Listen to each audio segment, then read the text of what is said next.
금년도 교회 이제 표가 되겠습니다. 제목을 따라해 보겠습니다. 본질에 충실한 교회와 성도. 실천 목표가 4가지인데 따라해 보세요. 예배 힘쓰기, 기도의 시간 늘리기, 전도를 체질화하기, 소그룹에 참여하기. 자, 이 목표들을 이루기 위해서 한 해 동안 염두에 두어야 할 표 성구로 로마서 12장 11절 말씀을 우리가 정했습니다. 부지런하여 게으르지 말고 열심을 품고 주를 섬기라. 이 본문 말씀은 부지런하여 게으르지 말라, 열심을 품어라, 주를 섬기라, 이렇게 3가지 교훈을 연속해서 말씀하고 있습니다. 첫 번째 교훈인 부지런하여 게으르지 말라는 것은 요한계시록이 경고한 배부른 기독교에 대한, 배부른 성도에 대한 경고이고, 데살로니가 교회에 바울이 성령을 소멸하지 말라, 이 교훈과 같다고 봅니다. 마땅히 해야 할 일에 대한 게으름은 성령의 불을 끄는 삶입니다. 하나님의 영에 붙잡힌 성도는 구태연하고 습관적이지 않고 항상 새로운 열정으로 뜨겁게 살아가게 될 줄로 믿습니다. 어떤 사람이 게으른 사람인가? 할 수 있는 일을 하지 않는 사람이 게으른 사람입니다.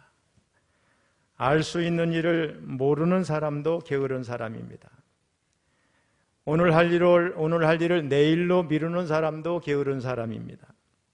내가 할 일을 남에게 떠넘기는 사람도 게으르고, 당연히 되어야 할 존재가 되지 못한 사람은 다 게으른 사람입니다. 여러분, 게으름은 악입니다. 예수님께서 한 달란트를 땅에 그대로 묻어뒀다가 아무 이자도 없이 그대로 가지고 온 종에게 뭐라고 그랬어요? 악하고 게으른 종아, 이렇게 책망을 했습니다. 그러므로 저와 여러분은 금년에 게을러서는 안 될 줄로 믿습니다. 게으름이 악이라는 것을 기억하면서 게으름의 악과 적극적으로 싸워야 될 줄로 믿습니다.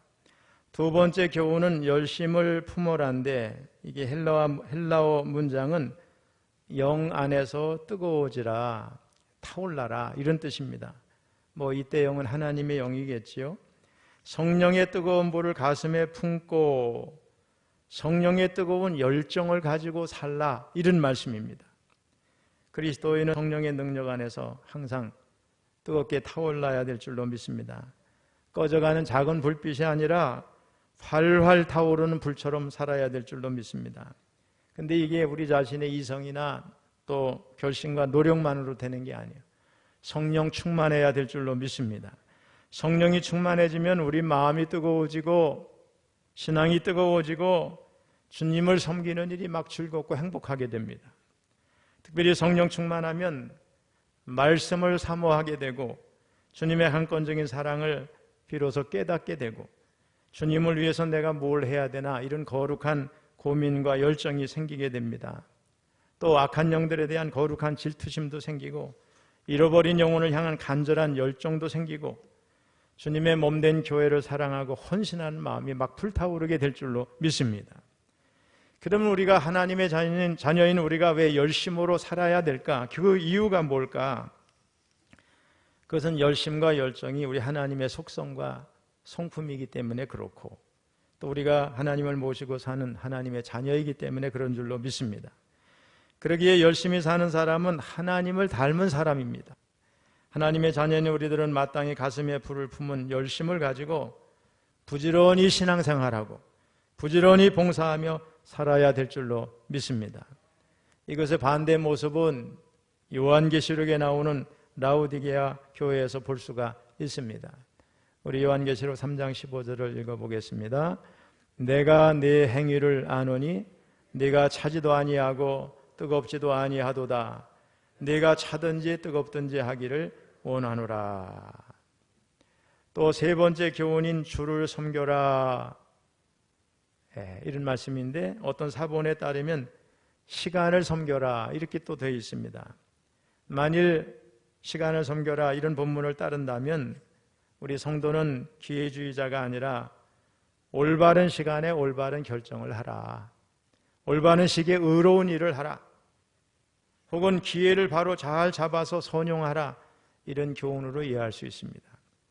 우리 성도는 성령 안에서 항상 깨어 있어서 눈을 부릅뜨고 시대를 분별해서 올바른 기회를 포착해서 의로운 일을 행해야 될 줄로 믿습니다. 만일 주를 섬겨라 이게 원래의 본문이라면 배부른 성도 되지 말라는 거예요. 하나님의 영 안에서 뜨겁게 주님을 섬기라는 뜻으로 해석할 수 있습니다. 주를 섬겨라가 원래의 본문인지 혹은 시간을 섬겨라가 원래의 것인지 확정하기는 어렵지만 어떤 본문이든 상관없이 우리 11절에 나오는 세 개의 교훈은 아주 성령으로 뜨거워지는 영적인 생활을 가르치고 있습니다. 물론 종교적인 차원에서 영적인 열광주의에 빠지라는 말은 아닙니다.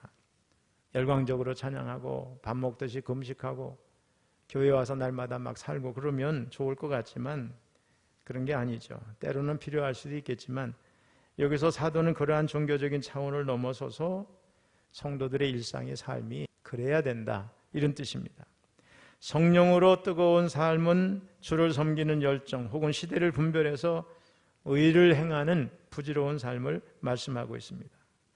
여러분, 가슴에 불을 품고 열정적으로 산다는 것이 다 가치 있고 좋은 것은 아니죠. 히틀러나 칼 막스처럼 또 성경에 나오는 바리새인처럼 잘못된 목적을 가지고 그것을 가지고서 막 열정적으로 살아가면 오히려 자신은 물론 다른 사람에게 해를 끼치는 사람이 됩니다. 그런 사람들은 오히려 열정이 없는 게 좋죠. 그래서 코비 박사는 이런 말을 했어요. 시계를 보지 말고 나침반을 보고 살라. 나침반을 보라는 말은 방향과 목표를 바로 하라는 뜻입니다. 시계를 보지 말라는 말은 일에만 몰두하라 그런 뜻입니다. 그렇다면 우리 그리스도인들에게 나침반은 뭡니까? 바로 하나님의 말씀인 성경인 줄로 믿습니다. 우리의 신앙과 행위에 정확무오한 나침반 하나님의 말씀을 들여다보면서 주를 위하여 목표와 방향을 정하고 열심히 봉사하고 헌신하며 살아야 됩니다. 어쨌든 부지런하여 게으르지 말라, 열심을 품어라, 주를 섬겨라 이 세 가지 말씀의 교훈을 가지고서 금년에 우리는 교회 목표 4가지를 이루도록 최선을 다해야 될 줄로 믿습니다. 제일 먼저 예배에 힘쓰기입니다. 우리 교회와 성도들이 금년에 본질에 충실한 교회와 성도가 되기 위해서는 먼저 주일날 대면 예배에 힘써야 되겠습니다. 우리 몸속에 있는 세포의 수는 수시로 교체됩니다. 위에는 위산이 많아서 2, 3일에 한 번씩, 혈액은 일주일에 한 번씩, 피부는 한 달에 한 번씩, 뼈는 10년에 한 번씩 교체된다고 합니다. 자동차도 기름이 떨어지면 주유소를 찾아가고 차에 문제가 생기면 정비소에 가서 고치고 크게 사고가 나면 대대적인 정비를 하게 됩니다. 왜 그래요? 오래 쓸 수 있기 때문에 그렇습니다. 지난 2년간 계속된 코로나19로 인해서 비대면 예배에 익숙해진 성도들도 있으리라고 생각합니다. 그러나 집에서 그렇게 편하게 예배드리고 교회에 출석하기를 꺼려하다가는 그 영혼이 다 죽게 됩니다. 처음에 비대면 영상 예배를 드릴 때는 어떻게 하겠어요? 굉장히 의복도 갖춰 있고 식구들도 다 나오라 그러고 시간을 맞춰서 순서에 따라 예배를 잘 드렸을 겁니다. 근데 여러분 시간이 지날수록 복장도 엉망이고 시간도 안 지키고 왔다 갔다 자기 일 하다가 중간중간 쳐다보고 또 나중에는 설교만 듣고 예배를 드린 줄로 착각하게 되죠. 그리고 적당히 또 교회 예배가 뜨면 나중에도 되겠지 하면서 들로 산으로 놀러 갈 수도 있어요. 여러분 혼자 할 수 있을 것 같지만은 어지간한 노력으로 예배 자세를 유지하기가 쉽지 않습니다. 결국 사탄의 밥으로 전락하는 거예요. 우리가 모닥불을 보면 많은 장작이 한꺼번에 탈 때는 활활 타지만은 걱정에 하나를 끄집어서 따로 놓으면 잘 탈 것 같지만 금방 꺼지고 맙니다, 여러분. 성도가 매주 교회 나가서 예배 드리는 것은 하나님 앞에서 영적 충전을 받는 것입니다. 죄를 회개하며 용서함을 받고 상처가 있거나 신앙이 무너졌으면 하나님을 만남을 통해서 다시 회복의 시간을 갖게 되는 줄로 믿습니다. 예수님을 만난 사마리아 여인도 그랬어요. 그 정조와 신앙생활이 무너질 대로 무너져 있었습니다. 그런데 그녀가 죄의 굴레에서 벗어나지 못하고 있었지만은 그의 마음 한쪽에는 아직도 하나님을 찾고 있었기 때문에 예수님에게 이렇게 말씀을 합니다. 요한복음 4장 20절 시작. 우리 조상들은 이 산에서 예배하였는데 당신들의 말은 예배할 곳이 예루살렘에 있다 하더이다. 사마리아 사람들은 그리심산에 제단을 쌓고 예배를 드렸는데 그것이 옳으냐 그런 질문입니다. 그때 예수님이 이렇게 답을 하셨어요. 21절 읽어봅니다. 시작. 예수께서 이르시되 여자여 내 말을 믿으라. 이 산에서도 말고 예루살렘에서도 말고 너희가 아버지께 예배할 때가 이르리라. 23절 24절도 아버지께 참되게 예배하는 자들은 영과 진리로 예배할 때가 오나니 곧 이때라. 아버지께서는 자기에게 이렇게 예배하는 자들을 찾으시느니라. 하나님은 영이시니 예배하는 자가 영과 진리로 예배할지니라. 아멘. 이 사마리아 여인이 사람들이 다니지 않는 한낮의 시간에 물을 길러온 것을 보면 자신의 부도덕 때문에 부끄러워서 성전 예배는 못 드리고 비대면 예배를 드릴 수밖에 없었을 거라고 생각을 합니다. 당연히 제대로 된 예배를 못 드린 거죠. 그런 형편을 아시는 주님께서는 그녀에게 영과 진리로 드려지는 참 예배를 말씀하셨어요. 예루살렘 성전을 중심한 예배가 아니라 앞으로 온 세계 지역마다 생겨질 하나님의 거룩한 교회, 지역교회에서 영과 진리로 드리는 예배의 시대가 온다, 이런 뜻입니다. 영으로 예배 드리는 것은 성령의 도움으로 우리 철원감리교가 이렇게 모여 예배 드리는 것처럼 구별된 장소에서 구별된 예배에 임하는 것이라고 볼 수 있고, 또 진리라 함은 우리를 죄에서 구원하시기 위해서 오신 예수 그리스도 자신과 말씀으로 볼 수가 있습니다. 코로나19 상황에서 부득불 비대면으로 예배를 드릴 수 있는 사람이 저는 있다고 생각합니다. 그러나 진정한 예배는 함께 모여서 찬양하고 기도하고 서로 교제하며 말씀을 나누는 성령 충만한 예배가 참 예배라는 거 우리가 잊어서는 안 될 줄로 믿습니다. 혼자 있으면 무너집니다, 여러분. 세포가 주기적으로 교체되는 것처럼 차량을 수시로 점검해 줘야 되는 것처럼 우리의 신앙도 점검을 받고 진단을 받고 치유받기 위해서는 하나님 앞에 나와서 대면 예배를 드리고 서로 성도 간에 교제하면서 반면 교사로 삼아서 자신의 허물도 보고 모난 부분도 또 잘라내고 이렇게 하면서 성장하면서 예배 드리는 게 진정한 예배자인 줄로 믿습니다. 새해에는 우리 교회 모든 성도님들이 대면 예배에 다 힘쓸 수 있기를 주님의 이름으로 축원합니다. 두 번째로는 기도의 시간 늘리기입니다. 우리의 삶의 현장은 영적 전쟁입니다. 그런데 기도하는 성도들은 이 전쟁에서 다 승리자가 될 줄로 믿습니다. 지금 이 세상은 인간의 존엄성이 땅에 떨어지고 뻔뻔스럽게 죄와 타협하는 사람들이 늘어나고 있습니다. 지옥은 이 시대를 삼키려고 입을 크게 벌리고 있습니다. 인간이 만들어낸 이런저런 철학들이 만연합니다. 대중문화, 매스컴, 출판물에서는 음란물이 넘쳐나고 있습니다. 타락한 성을 팔아서라도 돈방석에 앉으려는 사람들로 세상이 우글거립니다. 죄가 미화되고 젊은이들이 악의 체면에 걸려 있지만은 교회는 이런 극악무도한 현실 속에서 아무 처방도 못하고 그냥 바라보고 있는 실정입니다. 제 가운데 헤매다가 하나님 없이 소망 없이 영원한 지옥으로 빠져드는 사람이 지금 이 순간에도 얼마나 많은지 모릅니다. 이런 때 우리는 깊은 기도를 결심해야 될 줄로 믿습니다. 우리 모두 기도의 시간을 늘리고 기도의 제단에 불을 붙여야 될 줄로 믿습니다. 기도는 능력이고 힘이고 영혼의 건강입니다. 진정한 믿음의 기도는 불가능을 비웃고 모든 것을 가능케 합니다. 기도하는 자는 승리자가 될 줄로 믿습니다. 기도 없이 그리스도인의 삶을 말할 수 없습니다. 그리스도인들이 연료 보충을 위해서 찾아야 할 것이 바로 기도의 장소인 줄로 믿습니다. 물론 우리가 언제 어디서나 기도할 수 있어요. 길을 가다도 기도하고 차 안에서도 기도하고 언제든지 기도할 수 있지만은 특별히 우리가 말씀을 들으면서 하나님 앞에 나와 기도하는 게 중요하다고 생각하는데 우리 교회는 거의 1년 365일 쉬지 않고 새벽 기도회를 하고 있습니다. 늘 새벽 기도에 나오기 위해 힘써야 될 줄로 믿습니다. 또 형편이 안 되는 분은 일주일 중에 주중에라도 언제든지 나와서 우리 4층에 가면 중보기도 센터가 준비되어 있습니다. 언제든지 가서 방해 없이 기도할 수 있습니다.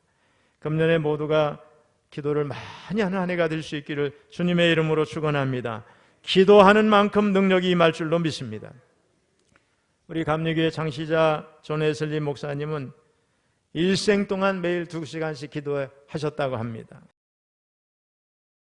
마르틴 루터는 그 바쁜 와중에도 오히려 바쁠 때는 오히려 3시간씩 기도했다고 합니다. 스코틀랜드 선교자 존 윌치도 매일 8시간에서 10시간 기도했다는 기록이 있습니다. 앤드류 감독은 매일 5시간을 기도했다고 합니다. 그리스도의 사람으로서 이 세상에 복음에 강력한 영향을 주었던 사람치고 기도를 안 한 사람이 하나도 없습니다.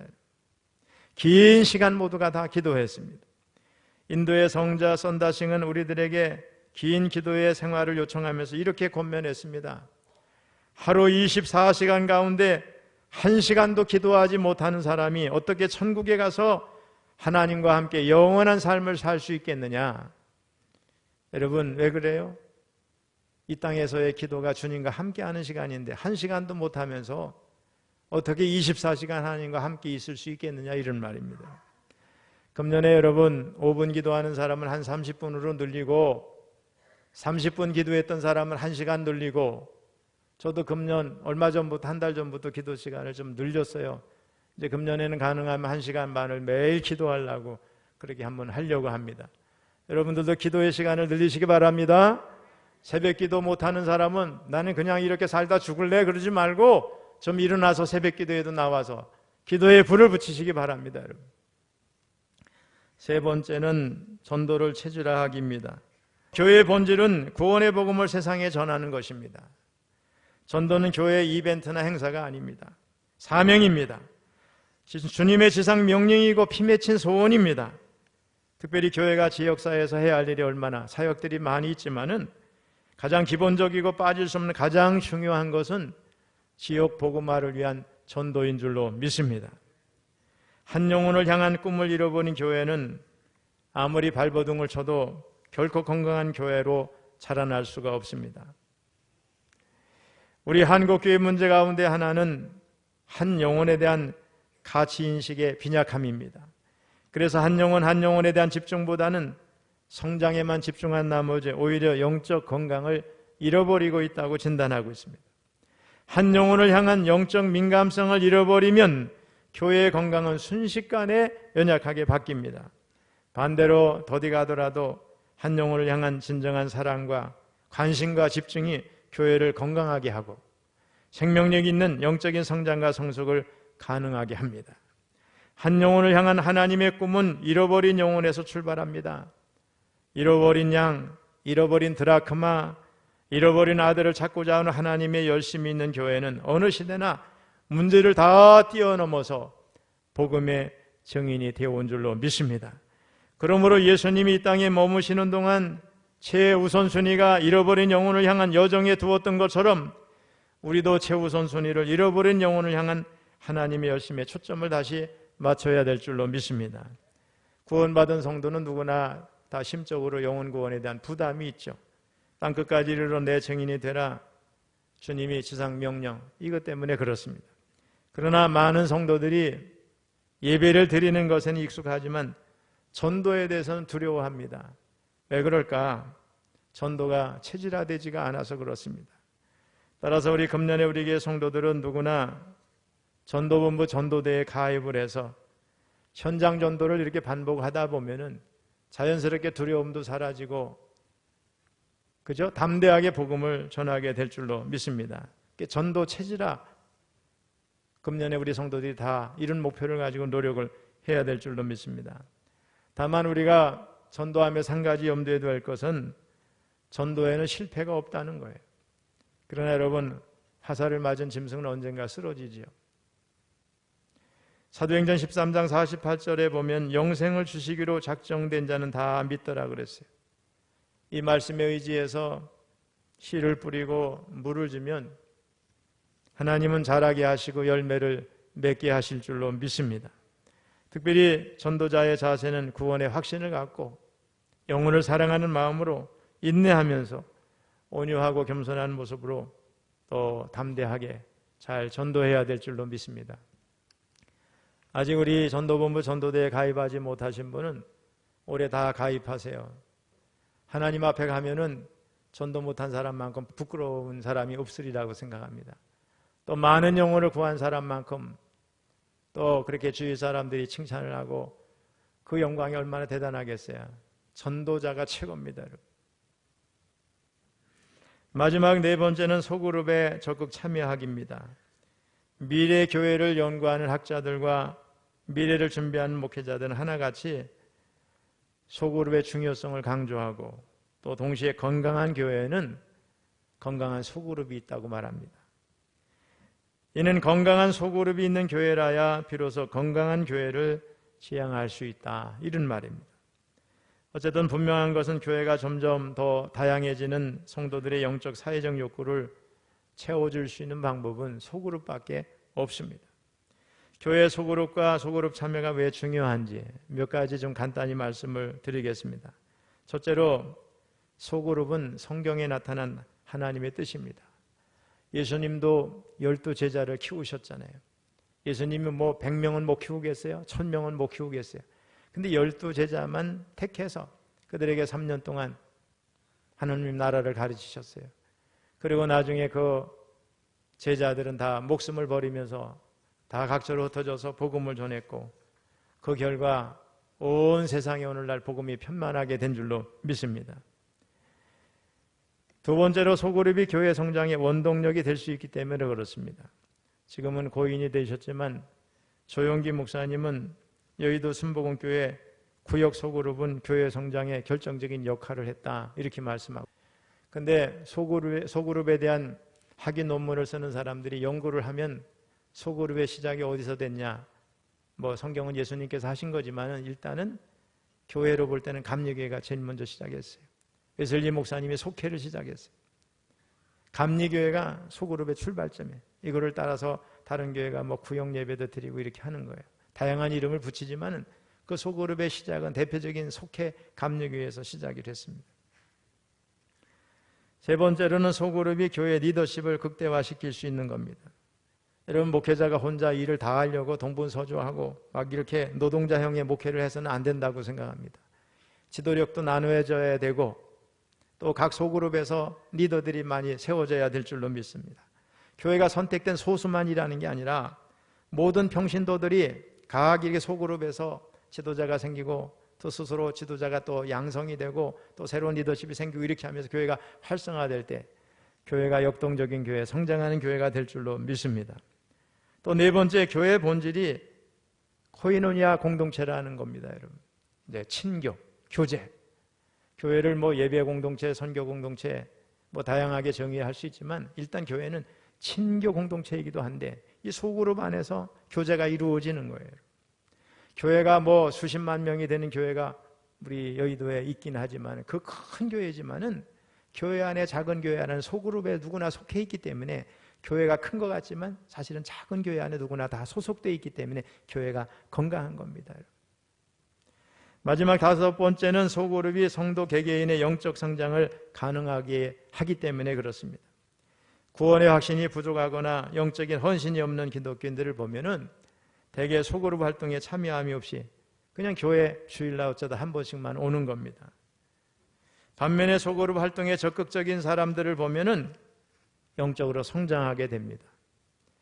그러므로 금년에 우리 교회 성도들은 모든 우리 교회 안에 있는 다양한 소그룹, 많은 그룹 중에서 어느 한 그룹에라도 반드시 여러분 속하기를 바랍니다. 우리 교회 소그룹이 얼마나 많아요.